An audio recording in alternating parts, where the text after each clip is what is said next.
told you? Who told you? Who told you? Who told you? You what? God designed, God designed.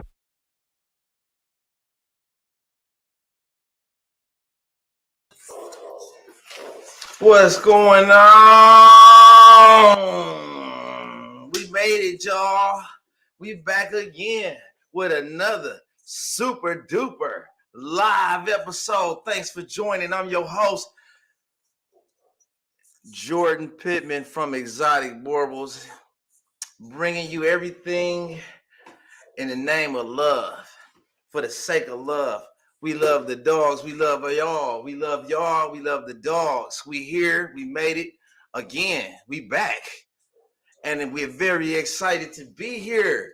Oh, I couldn't wait. I was running late and I said, you know what? I ain't even going to set the background up because I ain't got to be cute. So I didn't set the background up because I was running late. I said, let me get in here, man, to get with y'all. What's going on? Let's see who's up in a place to be with me.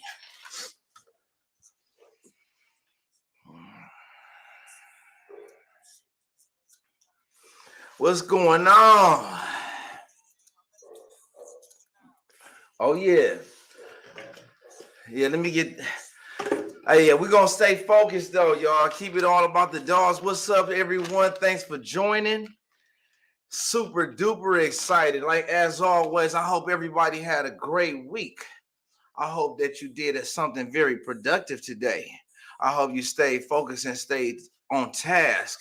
Didn't let nothing get you off your hookup. I know it can be very difficult. I feel this. I go through it a lot myself, but I'm not going to let it stop me. I wanted to talk to y'all real quick.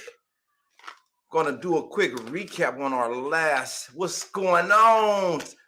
Vine, top tier in the building. What's going on? Yes, sir. Top tier. Noel, what's good? Not cool, Mo D. The lights in my eyes is not good for my health. I only can take so much. And then I gotta block these haters. I don't want to see them. You know what I'm saying? I don't want to have them interfere from my focus. So I'm keeping it strictly focused on our mission, y'all. Better in the breed, better in ourselves, trying to be somebody better than we was yesterday. We ain't in competition with no one but ourselves, trying to be the best, better than we did yesterday. That's all this is about. You ain't got to compete with nobody. This competition is a good thing, but let it be within. Come from within and try to do something for yourself. Be better than yourself that you was yesterday. That's the best advice I could tell you. So we're going to kick off this recap because I feel like, you know what? I'm not one to, I'm not one that's not too big to admit when I make a mistake. So if you didn't catch our last episode, you might want to go back. It was real interesting to me. I was pretty turned up. I was turning up on some haters, and I don't mind doing that for the sake of and the defense of my people, of the family, y'all. I'm the Boerboel. So we're gonna do a quick recap. First thing that I want to address is the controversy from I was labeled as a hater. Oh, that's so unfortunate because I'm nothing but I ain't never been a hater in my life. I'm a motivator. I'm a inspirator. I'm a player. I'm not the hater. All right. So let me say this because it needs to be addressed. They say that I'm trying to bash another breeder. And that's never the case. I have plenty of chances to criticize another breeder if that's what I'm here to do. That's not what it is. So I'm gonna make a case in point. Back in 2020, when we had the pancake and Bagheera litter, we had a gentleman that drove to see us from Indiana. Sean from Indiana, if you out there, tap in. verify this situation, verify the story. Young man came to me in the middle of the night. He hit me up. He said, listen, dude, I'm on my way, man. I see them dogs. I'm coming to get one. You got some puppies? I said, yep, come on. He said, I'm on the way. I just drove 8 hours and I'm so upset. So he headed over here, came here from Indiana. And the man says, you know, man, I went to visit this breeder, so-and-so. And they tried to meet me at the gas station. They didn't want me to see their dogs. You know what I'm saying? They didn't want to, they want to bring the puppies. They don't want me to see. They brought the puppies that they want me to have. They didn't bring all of the dogs. It was just seemed fishy. And I had drove all of this time and I told them that I was coming with the cash. Sean, if you out there, tap in. So he comes. I said, bro, come on. You pull up. I got you. You want to see some dogs? I got something to show you. And if you get here on time or whenever you get here, I'm going to be here. You know what I'm saying? So he gets here. He pulled up.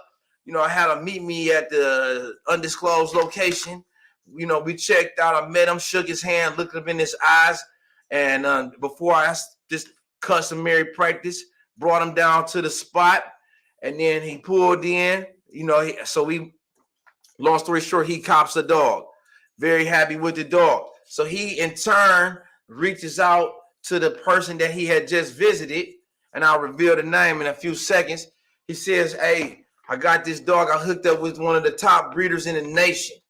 And I'm still excited. I want to work with you also. But I'm going to catch up with you at a later date. And then so she's like, who's the breeder? And then he's like, yeah, Jordan Pittman, and here's the dogs, da. And then in return, she sent back some monkeys emojis. Not a gorilla, monkeys emojis. I'm a gorilla. You understand? You got your primates mixed up. That's what Black Iron did. You understand? Shelby Flynn. And if I'm lying, if you shouldn't have done it, hey, look, the proof is in the text. He sent it. If I wanted to hate on someone, I could have did that a long time ago. But what I decided to do, use that as motivation to try to become better, to further my program. I use that as fuel for my fire and desire. You understand? So it didn't bother me one bit. And that's what if I wanted to hate or bring that up, talk about somebody's issue, I could have did that years ago. Number 2, speaking on the dog that passed away, Black Iron Loki. Like I said, that was weeks ago. And the reason that I chose to address that was in defense of someone else. It had nothing to do with no hating or no breeder bashing. What we're trying to do is bring up the whole breed up to speed. We're trying to do something for the people that's underserved. We want to help and uplift the community. And that's what this is about. So when we stepped in defense of another person, a smaller person that was being attacked or trying to step down on by and antagonized by a big breeder, we felt that it was necessary for us to step up. And that's what I did. And it wasn't about breeder bashing or nothing. It's about what's right and what's wrong. You want to go to war? Come on, let's go to war with me. You want to do a breeder thing? You want to call out a breeder? Call me out. I'm gonna call you out. You know, you got to be careful what you do out here. If you stepping like with that bully intensity, because you will meet your match. And here I am today, still standing. I know they didn't like what I had to say, but it's okay. Yeah, real spill. I ain't faking it. Sean, I wish, see, I ain't even, it's to be expected. It's cool. Gorilla, though, don't get it twisted. Not a monkey. So, now that we addressed that, where's my paper? Right, so I stepped up in the defense. That's the recap. Now, I'm going to make it all make sense for you. Let me take these off. I'm just going to deal with the light because I can't hardly breathe with those things on, covering up my nostril. What's up with my people? Yeah, look me in my eyes. They said I was high. That's not the case. That's a sober face. Nobody's getting high today. Nobody's under the influence. I'm not drunk. You understand? This ain't fake. This is the real me. You understand? I'm high off of life, high off the Almighty's power. You understand? In defense of the little guys out here. I'm stepping up because that was me. And that's how I stand. That's how I am. And always have been. Check my history and my record.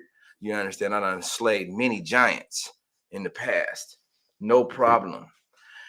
So I want to touch that while make it all make sense, because what's happening is we're getting a ton of misinformation that's being spread, a ton of,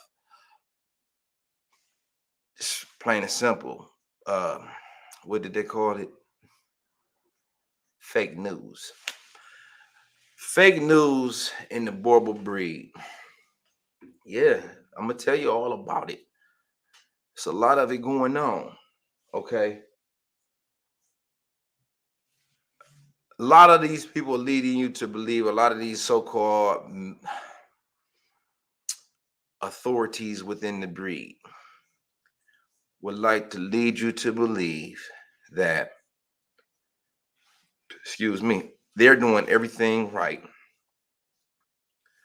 They have some form of superior knowledge, and they're beyond learning. And anytime you feel like you cannot learn, or you know it all, that's when you beginning to fall. So I don't like to go basic off no hearsay. This isn't no crowd information that I gathered off of Facebook. I use real books, y'all. I got several of them. This is the latest one that I'm reading. Managing Breeds for a Secure Future, the 3rd edition. A lot of the details and information that I share is coming from here. It's the latest in my research. It's very interesting information.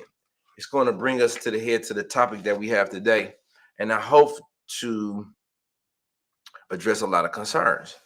So first, I'm going to show you all this real popular dog, Groenberg Rambo, right? He's a legend within the breed, and it's important that we recognize his achievements. Beautiful dog. Had won 3-time grand champion, national champion in South Africa, a world renowned producer within the breed. And you hear a lot of people making posts speaking on, I have a pedigree, and they say, I don't have this dog in the pedigree. And people think that they're hating on, or they're trying to knock Rambo when he made these outstanding contributions to the breed. And but here's a fundamental flaw. Here's something that is a common problem when you have a dog that's extremely popular, or when you have a championship dog, and nobody is explaining it better than this illustration that in this recent course that I'm studying. I just came across this, and I've been trying to explain this in so many words, because it's all, like I said, when I first came into the breed, I had a lot of questions about inbreeding, line breeding, and the different styles of breeding. And I end up finally getting some advice from someone in another breed. In fact, it was a Cane Corso breeder that was highly reputable, and was telling me, I felt that he had some credentials, and he told me the best way to breed with the mastiffs is unrelated dogs that are similar or in type, or have your desired traits and features and characteristics. So what happens with a popular dog is his genes tend to reproduce more, and it starts to populate the gene pool at a higher frequency, and recessive mutations or deleterious genes start to become widely spread.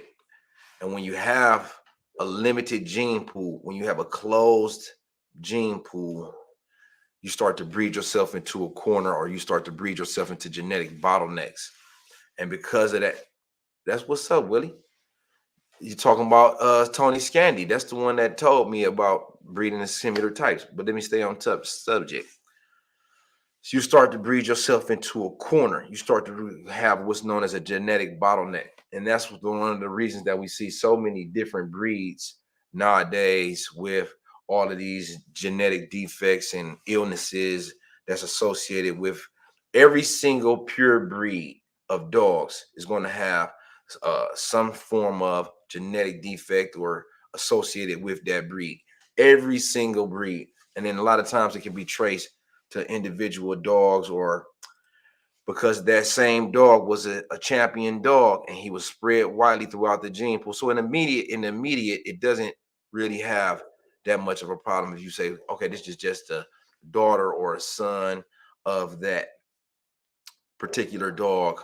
His 9 times out of 10, anything that is affected by that dog won't be expressed. Recessive traits I'm speaking on. When you start to get into 3-4 generations out, now we got a lot of dogs that are related to this original dog. People try to seek and become homozygous. Remember that the goal with purebred dog breeding is to be able to produce consistently a pure, right, blame the AKC. You get a consistent, pure, uniform type. That's been the goal with the purebred dog breedings, right? So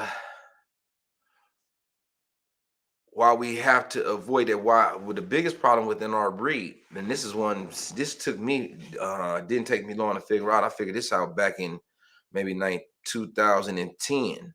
I got bored with researching our dogs, pedigrees. All of the dogs that I'm finding was going back to like a very small few percentage of ancestors. And you can look this up.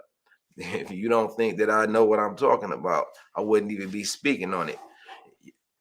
99.99, 100% of all Boerboels that's in existence today go back to Dr. Hoek, Donkoerhoek, Cal Poop, Lorena Mack, Corma Bucks, Piona Luger, Piona Ubais, Dopper Ubais. Those are the dogs. Those are the popular sires of that time. So we already have a very limited gene pool of dogs to select from. And then we're going to, my dog started out from South Africa. A lot of the dogs, so we have a limited gene pool already. And then when we're going to continue and populate this breed with a very small handful of genetics in hopes of creating a purebred style of dogs, we get these homozygous traits and they're locked in. The look is locked in. We start to create breed uniformity, a standardized type, one that reproduces itself consistently. We're going to catch up with y'all in a few minutes. We're going to take a quick commercial break. Stay with us, y'all, because I got a lot more to go, and I'm going to gather my thoughts, and I'm going to make sure I'm going to slow it down. Everything going to be well articulated, because I'm going to get to the facts. I don't want nobody saying that I'm all over the place and a rant. This ain't no rant. I'll catch up with y'all. Give me 1 minute. I'm going to just take a quick break. Who told you? That ain't it. The one. What's up, Boerboels? You all know Jordan Pittman, a humble leader of the best African Boerboel owners and a passionate dog enthusiast for 15 years now. He raises South African Boerboel pups into dogs beyond what most people expect a large breed would be. And if he can do it, so can you. And he is more than happy to share, help, and teach you about everything you need to know based on his awesome experience raising South African Boerboels. You can schedule consultations with him and ask him anything, and I mean anything, and become an awesome breeder.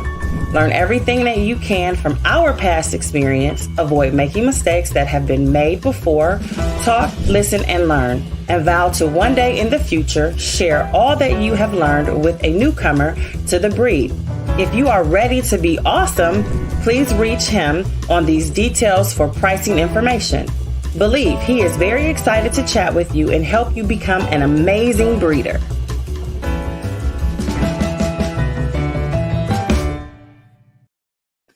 Okay, I'm back. So I was touching on the dog, Groenberg Rambo, speaking on how all of these Boerboels go back to a very small handful of dogs. And in my research, well, let me make sure this is a point. I have to check to see what's going on with the dog, so make sure everything is cool. They got these certain barks, and when you hear that bark, you gotta get up and let the dog know that everything is cool with the Boerboels. You want to let them know, okay, I got this. So this research that I've been finding really hits the nail on the head in terms of why our breed is in danger, why we're starting to see health effects, defects start to pop up, SAS, just to name one. I'm going to share with y'all. This is a very interesting person that's doing a lot of research. And it's crazy because you got these big organizations like the AKC and the Kennel Club in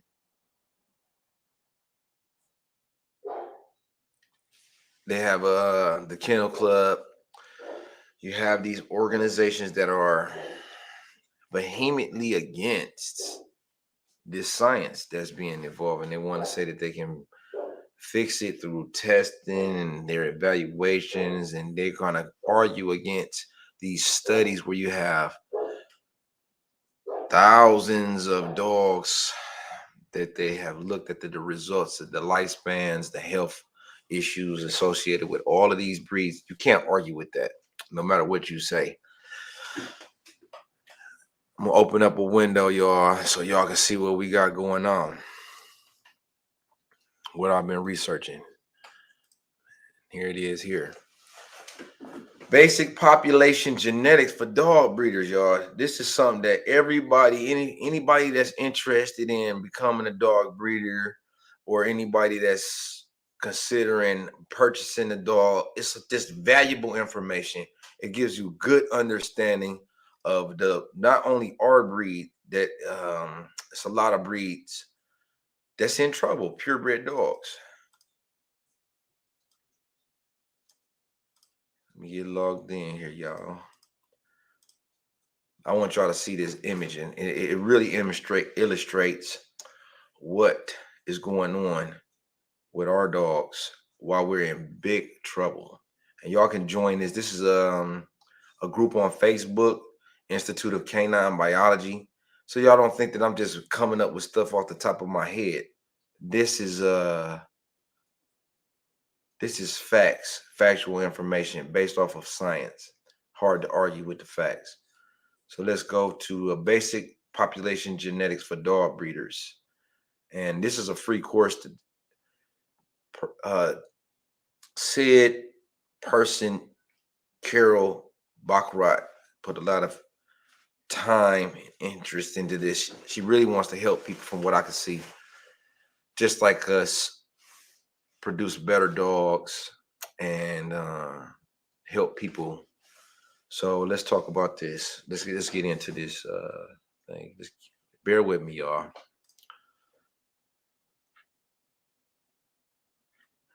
This ain't it. Population genetics. It's the real good, real good.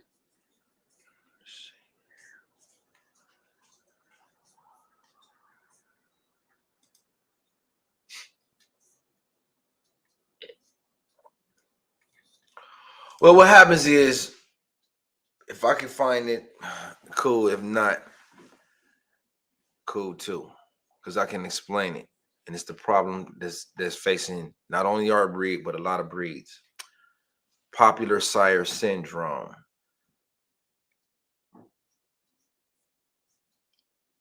And she breaks it down real well. What is purebred, man? Okay.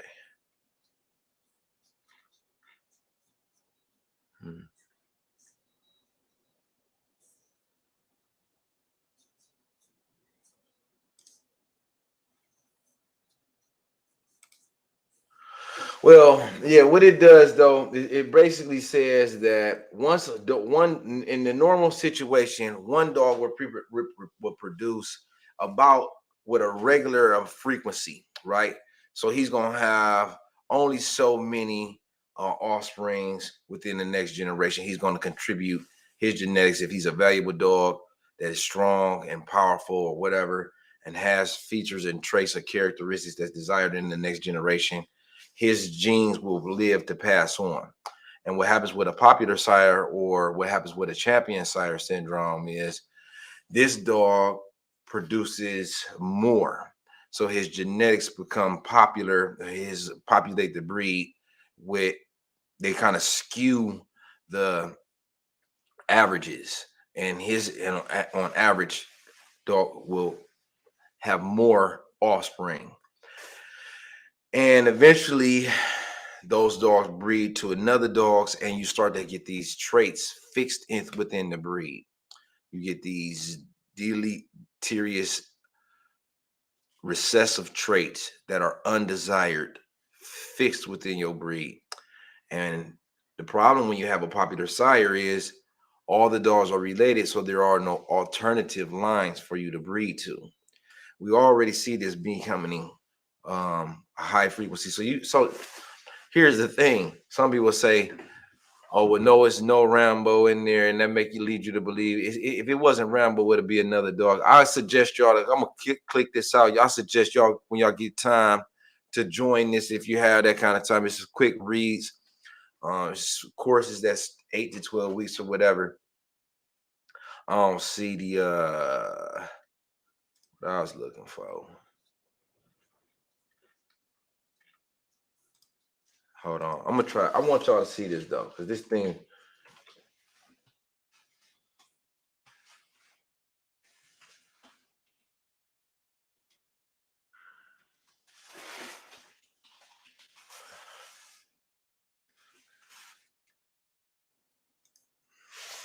Bear with me, y'all. It's gonna be well worth it.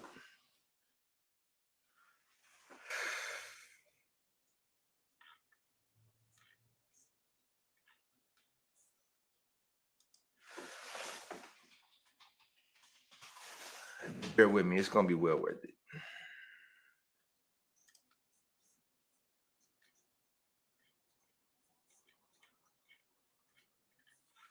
I had that for y'all next week. But the point of the matter is, you can't keep doing this. We cannot keep on breeding these dogs close. We cannot keep well, that's what was one of the best things about having the South African Boerboels. We have an open registry. We got a big gene pool that they was including more dogs in, but then they start to close it and they start to limit it, and that's when we get these traits fixed in. So with that being said, we're gonna move right along. I got something that I'm want to share with y'all about breeding dogs for upcoming breeders. Once you get your dog pregnant, what we're gonna do to prepare for the puppies coming up, and what I do personally to ensure success. Because you know it's a very exciting time for someone that waited maybe a year or 2 years, and this is what you want to make sure that you do this right with us. So I'm gonna try to walk y'all through this all the way up until we close out. We're gonna pick back up on this next week. I'm gonna have something more exciting, but I really don't do much special. I got my room prepared. Well, I ain't gonna say it's nothing special. I do treat my dog special, but I'm not doing anything much different than I'm already doing. My dogs live in rotation. So you see right back there is our whelping area. Y'all seen it many time and time again. And what you want to do is you make this area back there nice and comfortable. See, we got the windows boarded up, so she's not being distracted by what's going on outside. It's quiet. We simulating the natural den. So in the wild, the wolf would go and separate herself from the pack, and she'll become like isolated. So we attempted to recreate that same natural setting at home. And I start to introduce the dog immediately after she's bred. That way she's very comfortable in that place. Sometimes I see people that'll wait right up until the dog goes in labor to put her in the nest.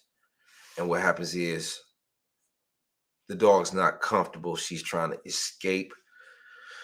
So we want to introduce her to this place where she starts to tear the place down. And when she's in labor, you need her to be very comfortable. You need her to be situated and familiar with her surroundings. Excuse me. We're going to do that well before we start doing that immediately. As far as conditioning and stress, we want to have the dog nice and comfortable. We want to have the dog low stress situation. So all of her resources is being met. We're going to take her for walks. We're going to take her for regular exercise, not extensive exercise. I tried to take a Feeny out the other day for her for a nice run. And I was shocked. I think she's definitely knocked up because she could not go. I mean, she was real slow. I had to even call my partner that I was meeting up with and tell him, bro, I don't think we're going to be able to make it because she can't go. She can't even go. So extensive exercise is not recommended. With that being said, I'm going to cut out. We're going to keep it all natural, highly nutritious foods. And that's pretty much it. We're going to pick up more on this next week, y'all. I got to get up out of here. I appreciate y'all for joining. I'll take some questions before I go. Let me read the comments off real quick. Big thing. Yeah, that's one of the big, I like that. It's something that's,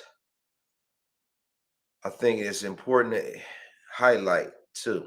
One of the reasons I think that we see a lot of breeders in the U.S. fail, we tend to keep our dogs in captivity. I don't know why we think that that's acceptable. It's like a jail cell type situation where the dogs was locked up in all of these cages and rows of cages and concrete.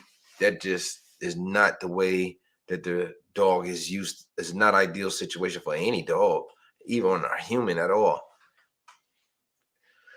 And what happens is the dogs are stressed out. This is a very intelligent breed, and I don't think that they survive. They thrive in captivity.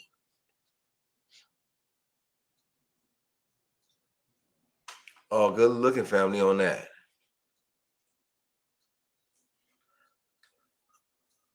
Okay, what else we got here on the comments?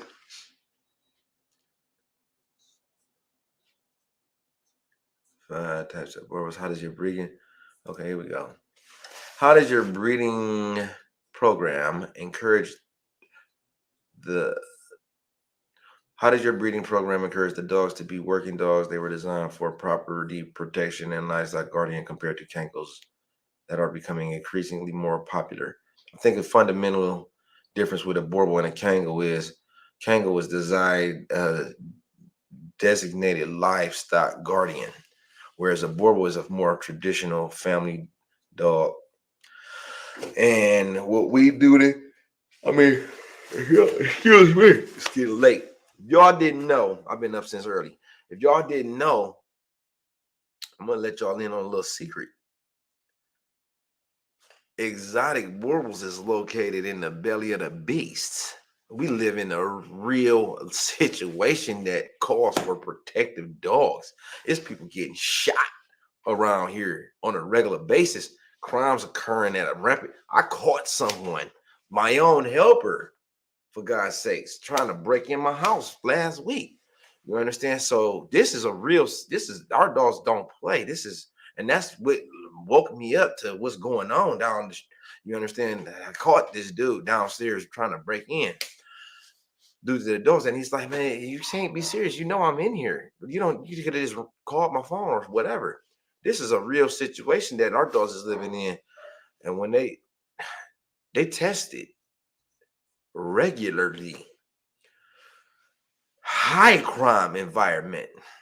High crime environment. We're still in the belly of the beast.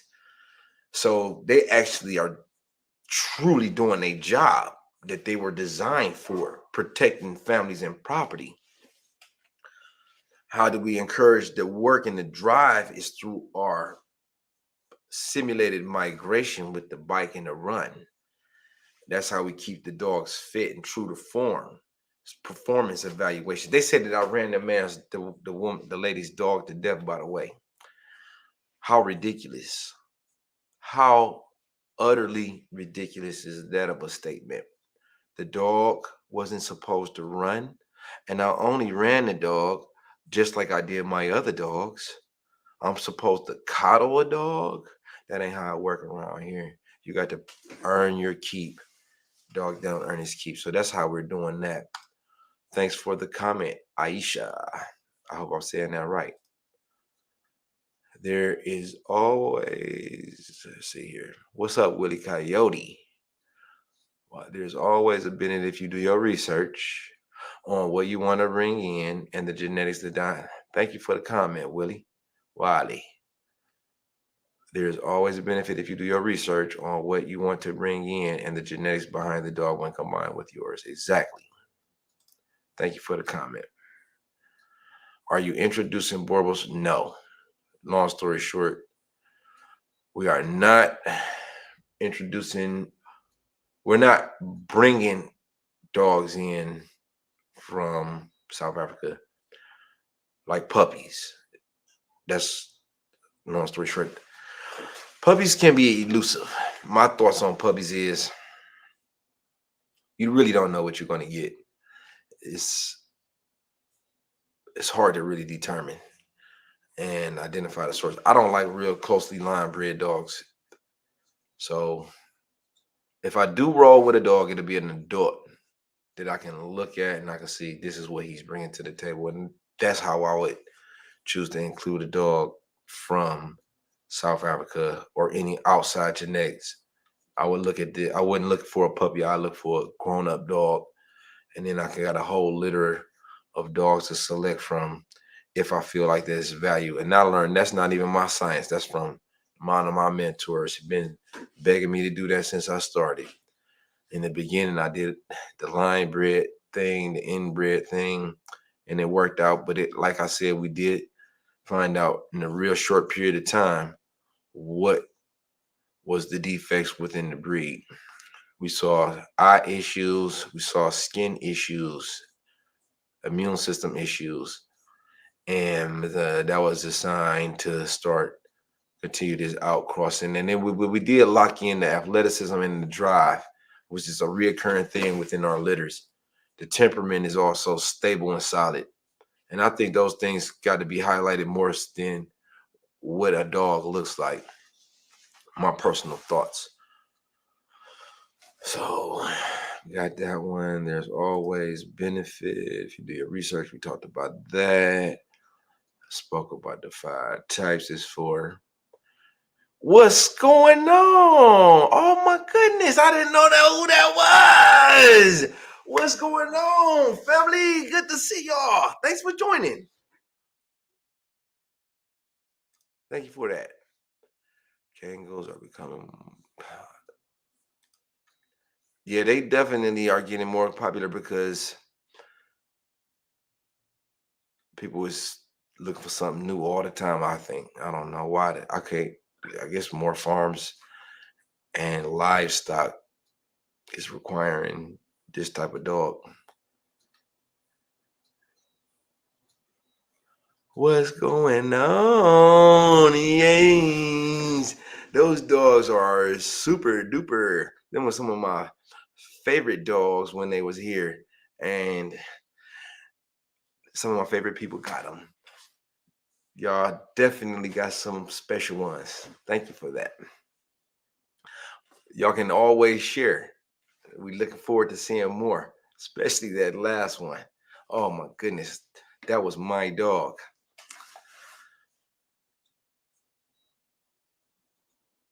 Yes, yes.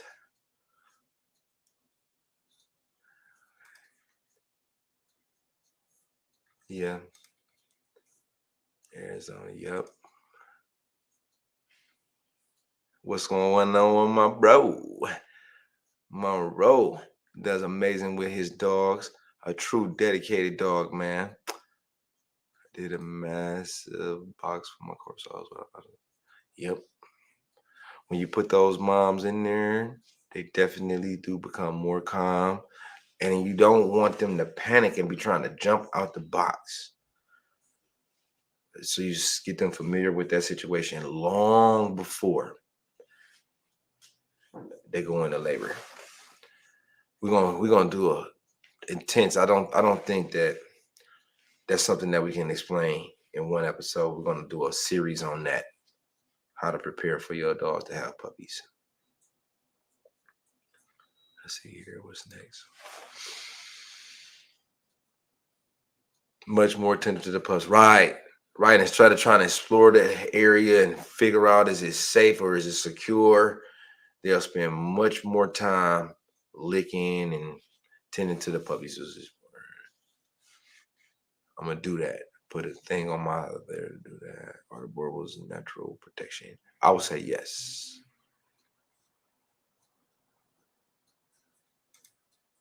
Marvin, what's up with you, man? See here. Yeah, if I be at the appraisal, I don't know. They might. It's 4 hours away. What's up, Scale?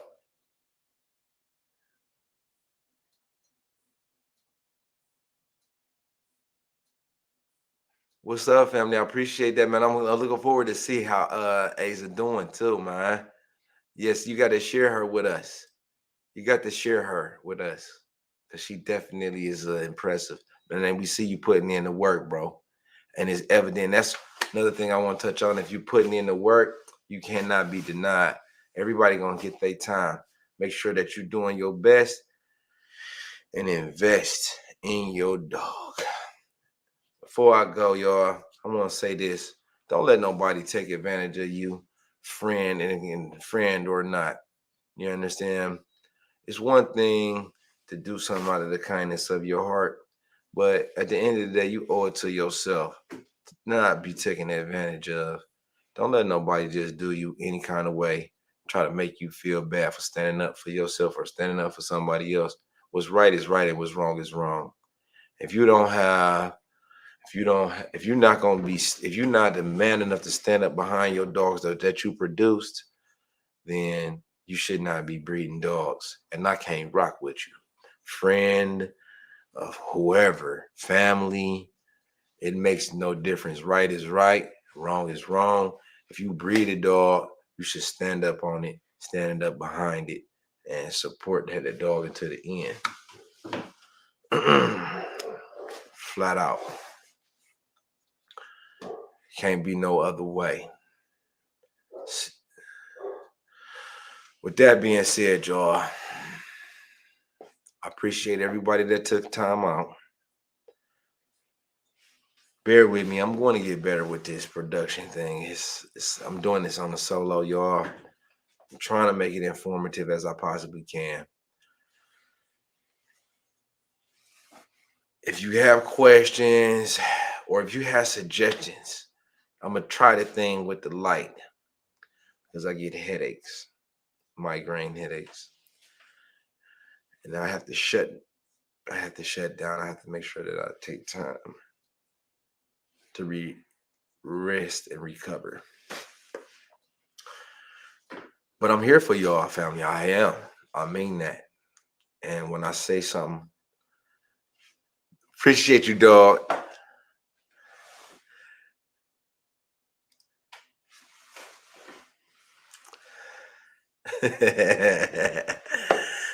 Hey, Paige.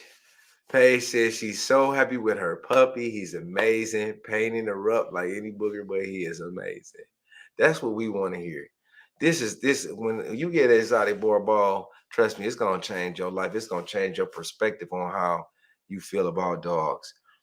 And we hope to be an example to inspire people to do more with their dogs. Whether you get a dog from us, Well, hopefully you find somebody that is doing as much as or more with their dogs and cares and love their dogs and is doing as much as they possibly can in order to ensure that their dogs are civil and stable and ready to fit into a family's life and bring that abundance of joy that comes along with owning dogs. It's a privilege, and it's not something that is to be taken lightly, because we're talking about guys. We're talking about a human living, well, not a human, but a living creature, and like the bond. You know, we loving on them puppies day and night, night and day. They are friends. We don't want them to cry, and you never hear puppies crying over here. You know what I'm saying? Puppies do cry, but it's not like y'all here with us. You don't hear dogs whining and in the state of stress, and that's important. We want to be that guide in life for y'all that maybe don't know. I see some people have their dogs locked in a small box, sunlight and smells. It's just gotta do better, y'all. Well, I'm gonna bust up out of here for the day, y'all. You got my number, 216-244-2088. Don't forget to smash the like, subscribe, share. I hope y'all learned something from today's episode. I'm gonna catch up with y'all next week. Everybody, y'all stay safe. Just keep it positive. If you see somebody down, don't hesitate to try to pick them up. Offer kind words. Lift people's spirits up. It does a lot. And if everybody does that, then the world will be a better place. No rush, go on, move dumb. Back and forth, push and shove. Make your peace and love turn to peace and gloves. Now you got a deal run up.